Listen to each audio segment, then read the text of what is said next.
Hi everyone, welcome to TGIF, another Friday, another episode. This week has been a significant one for all of us at Microsoft because we've done up new announcements that were made at a flagship Microsoft Build conference. In today's episode, we're going to focus on some of the top announcements, and I'm going to have my colleagues join in and share their favorites as they heard from our leaders at Microsoft. So let's jump in right away and look at some of the top announcements.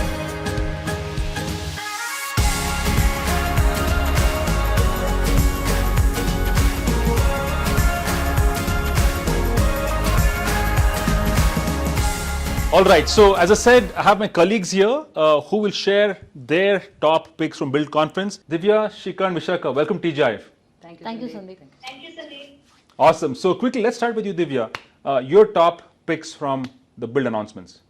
My God, Sandeep, Build 2022 has been an era of democratization of technology for developers. Yeah. A platform built by developers for developers, right? And if I were to go with my top two picks, I would kind of choose .NET MAUI and Copilot. .NET MAUI is an offering on the Azure platform where you would build platform agnostic apps across Android, iOS, Mac, Windows, you name it. Developers need not know in depth of each of these technologies, and you would have a native compiled version of your app which can run anywhere. Got it. The second one is the Copilot. It's an AI-based code assist engine, which will kind of let you know the best practices. It can give you intelligent suggestions of the code, and it's come to light in the surveys that close to 35% of the applications code that is written is actually suggested by Copilot, and it's only going to scale upward. So that's it. Awesome. So I think multi-platform app UI and Copilot are your top two picks. Awesome. Thanks so much, Divya. Shikha, coming to you. So your top two picks from the Build announcements. I know you're a data scientist at heart, so go for it. Let's hear from you. Sure, Sandeep. So I'm actually very, very excited with the empowering announcements in the analytics space. So SQL 2022 gets into the private preview space. And with that, we get a step closer to being able to analyze this huge amounts of operational data in real time with Synapse Link.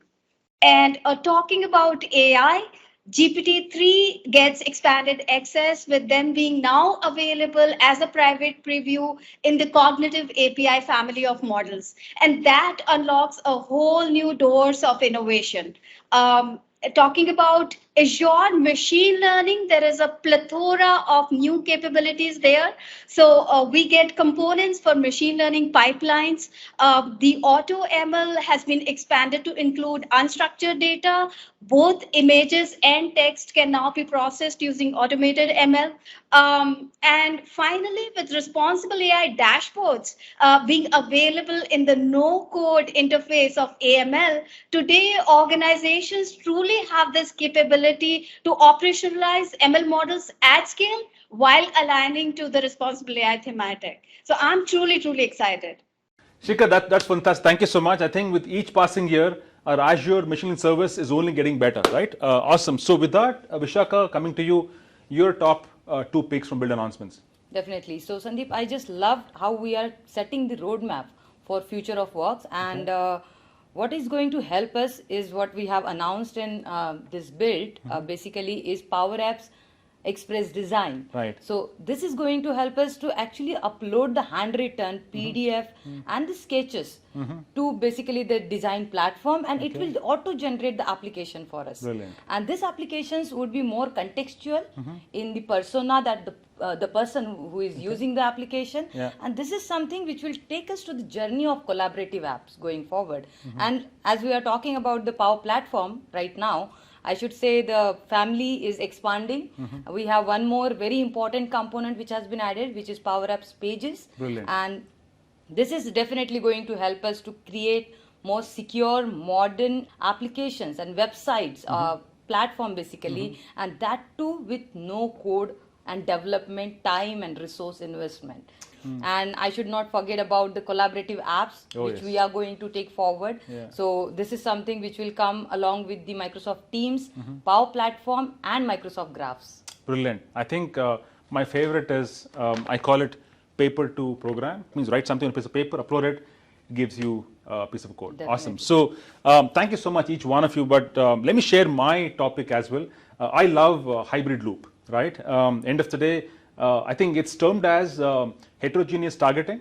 Today, we build programs. Now, again, if you look at world of edge computing, it's only increasing.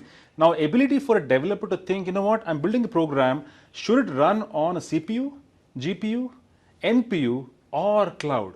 I think that design thinking is so critical, and that will make us build better products, right? I think that probably was the missing piece in the puzzle when it comes to empowering developers. I think more power to developers with this announcement, so that's my personal favorite. Okay, so with that, thanks once again for joining TGIF, and for all viewers, thanks for watching us today. A wonderful Friday and a great weekend ahead. Bye bye.